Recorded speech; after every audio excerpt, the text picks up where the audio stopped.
ये अभी 100 करोड़ तो मैनेज नहीं करता, पर अगले 1.5 से 2 साल में जो आप 30 साल में नहीं कर पाए ये कर देगा। 100 करोड़ क्रॉस कर देगा। 50 करोड़ के लिए शैलेंद्र साहब कितने साल लग गए? 20 साल। और इसको 7 करोड़ के लिए लगे 8 महीने। 7 करोड़ के लिए तो रफ्तार देख रहे हैं आप।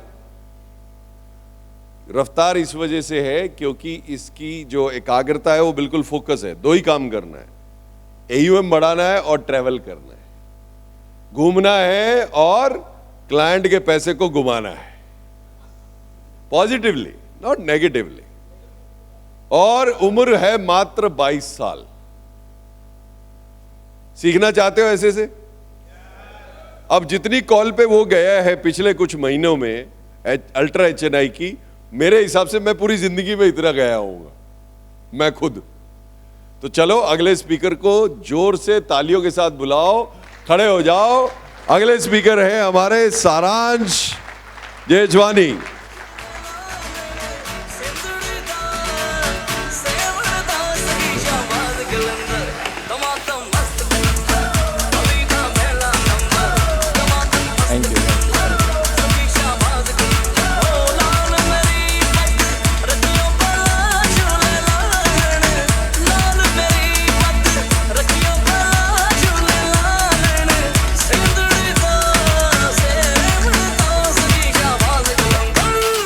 Thank you. Voice okay? Voice okay? Yes. Thank you.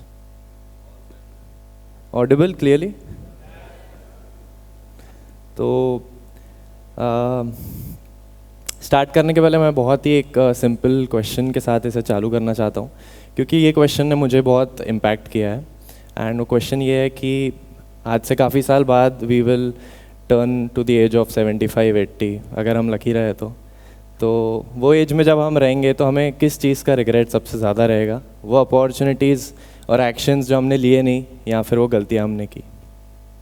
अभी इस क्वेश्चन का आंसर मैं जानता हूँ आप सबको पता है, बट इसका इम्पैक्ट मेरी लाइफ में बहुत ज़्यादा था, क्योंकि आज से ठीक 18 से 20 महीने पहले जब मैंने बिज़नेस ज्वाइन किया था, मैं कुछ और करता था पहले, बट फिर मैंने फुल फ्लो में जब इसे चालू किया तो इस चीज़ ने मुझे इम्पैक्ट किया था।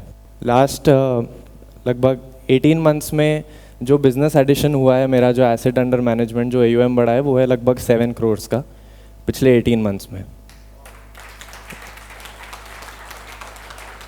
तो वो सीरियसनेस जो मैंने अपनी जर्नी में ली थी आने के बाद, वही जर्नी मैं आप सबसे शेयर करूँगा। मेरा नाम है सारांश जेठवानी, मैं नागपुर से हूँ और मैं एक national and international chess player रह चुका हूँ early stages of my life में। तो मैं अपनी स्टेट को और कंट्री को इन लेवल्स पे रिप्रेजेंट कर चुका हूँ अब तक। एंड ये चीज़ कहीं ना कहीं इसने मुझे इतना हेल्प किया है, क्योंकि स्ट्रैटेजिक थिंकिंग जो मैंने जब 7 साल चेस खेला था, वो मुझे आज भी काम आती है, क्योंकि एवरी मूव जो हम आज लेते हैं वो कहीं ना कहीं हमें बाद में काम आता है। तो वो चीज़ मैं अपने साथ लेके आया इस चीज़ में। एंड मैंने अपना कॉलेज जो है वो ड्रॉप कर दिया था, बिकॉज मेरे को ये बिज़नेस फुल टाइम करना था। एंड मतलब मेरी एज तो अभी भी कॉलेज की है, टेक्निकली मैं अपने 3rd ईयर ऑफ कॉलेज में हूँ। And Doon business school Dehradun से मैंने वो किया था। एंड अभी उस चीज़ से भी मैं आगे बढ़ा, क्योंकि मुझे फिर अगेन काम में ज़्यादा इंटरेस्ट था। जो प्लेसमेंट्स मुझे ऑफ़र हो रही थी एंड जो मैं अपने सीनियर्स को देखता था, तो मुझे जो है इंटरेस्टिंग नहीं लगती थी। मुझे लगता था कुछ खुद का बिज़नेस रहना चाहिए, तो ज़्यादा इंटरेस्ट लगता था मुझे उसमें। एंड कॉलेज ड्रॉप करने के बाद मैं जाता कहाँ पे, मतलब मेरे पास कोई जगह नहीं थी। बट स्टिल, क्योंकि मेरे जो फादर हैं, he is a insurance professional from the last almost 3 decades, 25 साल से ज़्यादा हो गए उनको, उनने TOT वगैरह सब कर रखा है। तो वो एक बैकबोन थी। एंड काफ़ी सेगमेंट्स में हम वीक थे, जैसे वेल्थ मैनेजमेंट में वीक थे, जो फाइनेंशियल प्लानिंग होती है, ऑल्टरनेटिव प्रोडक्ट्स होते हैं, वो हमारे काफ़ी छूटे हुए थे। तो एक गैप जो थी वो आइडेंटिफाई हुई थी। तो वो सोच के आई केम बैक एंड फिर उसमें फुल डेडिकेशन के साथ काम चालू किया था। At this stage Jethwani financial services जो हमारी कंपनी है, we are a full package financial planner, and हम A to Z एवरीथिंग जो क्लाइंट की रिक्वायरमेंट रहती है वो फुलफिल करते हैं। एक बहुत बड़ा टर्निंग पॉइंट था, मतलब 18 मंथ्स पहले जब मैं आया था तो सबसे पहले जो हमारा कोलैबोरेशन हुआ था वो सर को शायद याद नहीं होगा, बट डिजिटल ज्ञानी के साथ जब मैं आया था तो फर्स्ट चीज़ जो मेरी लाइफ की थी वो थी सर के साथ कोलैबोरेशन। एंड जब पापा क्लाइंट कॉल्स पे जाते थे, तब जब मैं नहीं जाता था, मैं किसी को जानता नहीं था, मुझे नहीं था कुछ, तो मैं घर पे बैठ के वीडियोस देखता था कि ऐड कैसे चलाना है, इंस्टाग्राम पे क्या, फेसबुक पे क्या जाना चाहिए, थिंग कैसे करनी है। और ये सब चीज़ें कर करके बदलाव तो बहुत आया, पर उसके पहले जो 2-3 चीज़ें थी जो मेरे में वीक थी, जो मैं उन पे काम करके आज थोड़ा बेटर हुआ हूँ, वो थी कि मैं बहुत ही ज़्यादा इंट्रोवर्टेड था। क्योंकि मैं चेस खेलता था तो बस मेरा वही काम रहता था कि मैं बोर्ड पे रहता था और प्रैक्टिस करता था और टूर्नामेंट खेलता था, बस उतना ही रहता था। फिर मुझे ये चीज़ क्लिक हुई कि मैं बहुत ज़्यादा इंट्रोवर्टेड हो गया था, और ये बिज़नेस में मतलब इंट्रोवर्ट रहना तो मतलब कोई सर्वाइव मेरे हिसाब से नहीं कर पाएगा, कि किसी से कोई बात ही नहीं कर रहा है तो फिर तो करने का मतलब ही नहीं है। एंड पब्लिक स्पीकिंग का बहुत ज़्यादा डर था। अभी वो मेरे हिसाब से डायमंड एलीट में शायद धीरे धीरे काम करेंगे उस पर भी। एंड जो एक बहुत जो कह सकते हैं कि एक माइंडसेट मेरा शिफ्ट आया था, जो पहले काफ़ी ख़राब था और अभी काफ़ी बेटर हुआ है, वो रहता था कि आपके पास ये 2-3 प्रोडक्ट हैं और आपको बस यही बेचना है, मतलब आपका टारगेट है, आपको किसी ने बोला है कि ये टारगेट है, इतना करोगे तो इतना टारगेट पे ये करना है, बस यही है। फाइनेंशियल प्लानिंग रहता था और प्रोडक्ट पहले रहता था हमेशा। तो वो शिफ्ट, जैसे आपने मेरे पापा को भी सुना होगा, उन्होंने TOT किया है, तो इतने सालों में मैं वही देखता था कि MDRT, फिर डबल MDRT, फिर COT, फिर TOT। तो वो चीज़ मुझे लगता था कि ये प्रोफेशन में शायद यही होता है, क्योंकि मैं तो छोटा था तो मुझे पता नहीं था असल में क्या होता है, तो मुझे लगता था हाँ बस यही करना रहता है। बट फिर जैसे जैसे मैंने फाइनेंशियल प्लानिंग के बारे में समझा कि टारगेट्स और बिजनेस और प्रोडक्ट्स के ऊपर भी कुछ गोल्स रहते हैं जो अचीव करने पड़ते हैं क्लाइंट के, तो बड़ा माइंडसेट शिफ्ट आया था। तो जैसे मेरा नेचर था पहले कि मैं बहुत ज़्यादा खुद में ही रहता था, ज़्यादा मैं किसी से बात नहीं करता था, और ये प्रोफेशन में तो वो चीज़ मैटर मतलब नहीं कर सकती, आप सस्टेन नहीं कर सकते। तो ये एक माइंडसेट शिफ्ट जो था बहुत तेज़ी से आया कि अगर मैं सामने नहीं आऊँगा और मैं अपनी कहानी नहीं बताऊँगा, मैं लोगों को अपनी स्टोरी शेयर नहीं करूँगा, तो बिज़नेस तो वैसे भी सस्टेन नहीं होगा और कोई करने का मतलब भी नहीं है। तो 3 से 4 चीज़ें मैंने सीखी।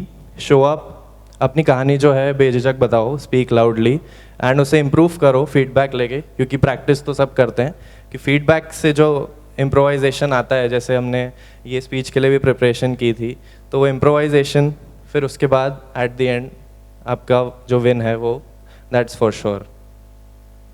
बहुत ही इम्पॉर्टेंट स्टोरी है जो मैं आगे शेयर करना चाहता हूँ। ये काफ़ी टर्निंग पॉइंट रहा है मेरे प्रोफेशन का। Wealth management, mutual funds and उससे रिलेटेड नहीं है, उससे भी आगे है एक स्टेप।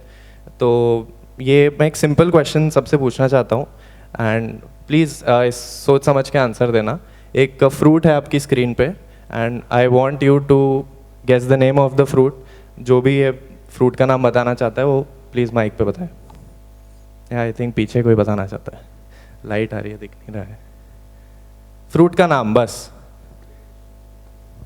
चेरी भी नहीं है। Red dates? No, it's not dates. खजूर भी नहीं है। बस एक आंसर लेंगे, टाइम तो है नहीं।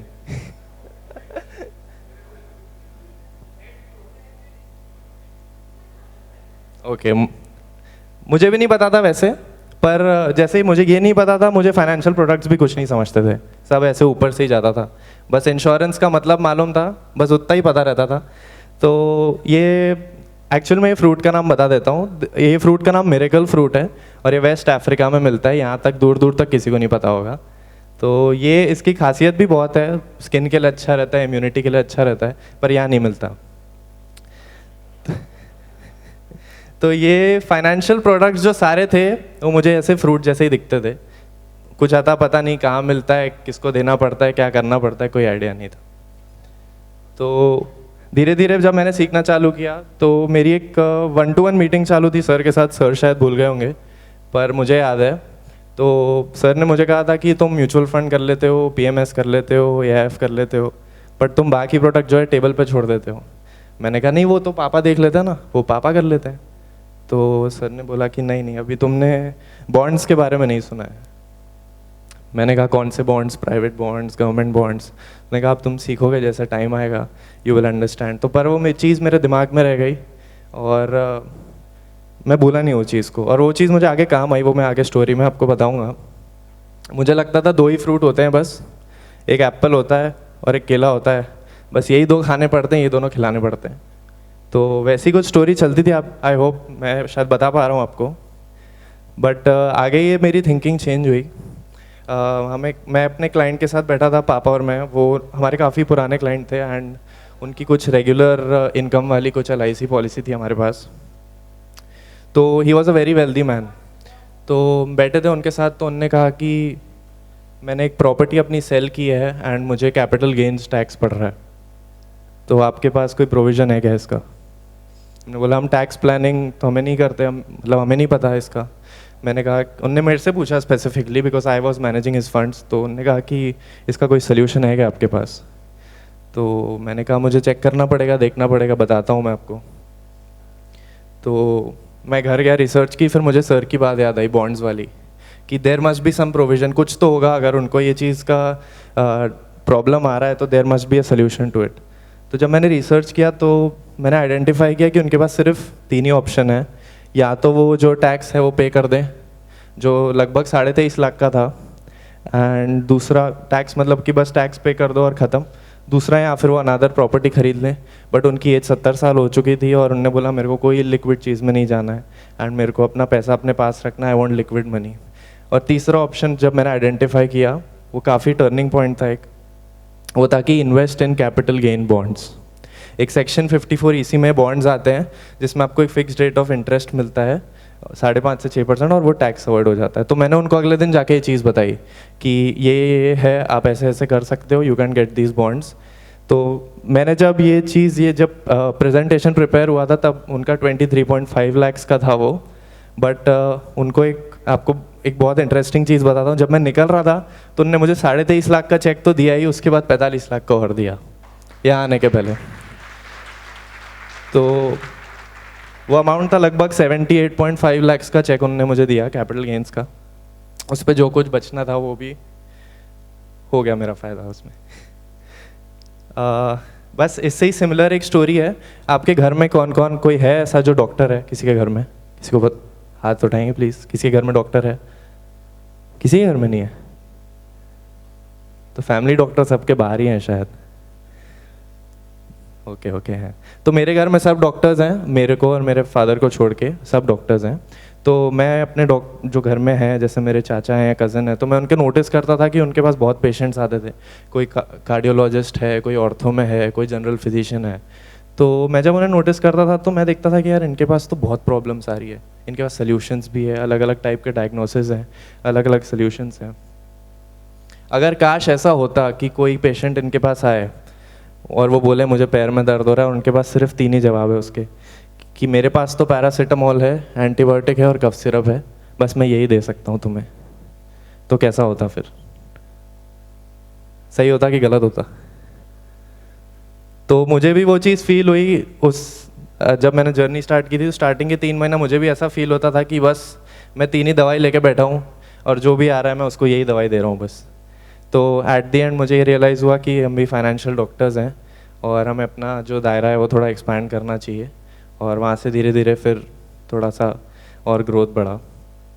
एंड सर तो काफ़ी बार सिखा चुके हैं, बट स्टिल मैं एक बार वापस हाईलाइट करना चाहता था क्योंकि ये बहुत इम्पोर्टेंस प्ले करता है मेरे करियर में। एंड ये बहुत बेसिक सी चीज़ है, एक फाइनेंशियल थ्योरी, मतलब यहाँ बेसिक दिख रही है बट इसका इम्पोर्टेंस बहुत है, और ये मैंने स्टिल यहाँ पे ऐड कर दिया है। तो लेफ़्ट साइड और राइट साइड में हम बहुत पार्टली काम करते थे, बट जैसे जैसे हमने एक्सपैंड किया और रियलाइज़ किया कि अगर किसी को फाइनेंशियल गोल्स अचीव करने अपने, कोई HNI है या अल्ट्रा HNI है या कोई अच्छी इनकम करता है, कोई यंग है एंड अपने 20s में है, और वो भी मैं ऐसे भी किसी से मिला था जो 25 लाख कमाता है महीने के एंड उसकी 28 साल उम्र थी, तो उनको ये सब सोल्यूशंस लगेंगे। और ये सोल्यूशंस के अलावा you can not make them a proper financial plan.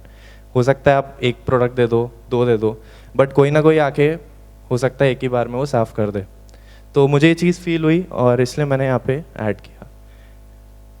And ये सब जब सॉल्यूशंस आए और ये सब जब चीज़ें और एक्सपीरियंसेस मैंने फेस किए तो मुझे काफ़ी डिफरेंट फील हुआ। मुझे ऐसा फील हुआ कि इतना कॉन्फिडेंस मुझे पहले नहीं रहता था। एंड अभी मैं कहीं पे भी जाता हूँ, किसी के साथ भी अगर मैं किसी को कंसल्टेशन भी दे रहा हूँ या किसी मीटिंग में भी हूँ तो मुझे बहुत डिफरेंट फील होता है। मुझे लगता है कि मेरे पास आंसर हो सकता है, पॉसिबिलिटी कि आंसर ना हो, पर मेरे को ये पता है कि वो आंसर कहाँ ढूंढना है, उसका सल्यूशन कहाँ मिलेगा, under the right guidance. And confidence जो है वो प्रिपरेशन से आता है। एंड वो प्रिपरेशन जब मैंने की तो मेरे को आज कहीं पे भी मैं जाता हूँ तो I feel different and confident. And या समरिंग इट अप, समराइज़ करना चाहूँ तो मैं यहाँ पे हूँ एंड बाकी सब यहाँ पे इस एक ही रीज़न से हैं, वो है डिजिटल ज्ञानी के कारण। एंड ये प्लेटफॉर्म भी उनका है। And I would specially like to thank Yogendra sir and Amit Sharma sir for giving me this opportunity. बस यहाँ से और बेटर करना है, यहाँ से और ऊपर जाना है। Thank you so much sir.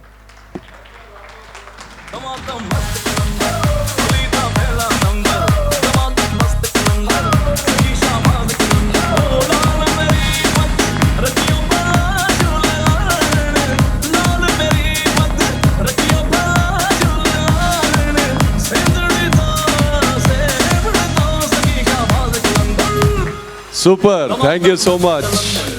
Take your seat.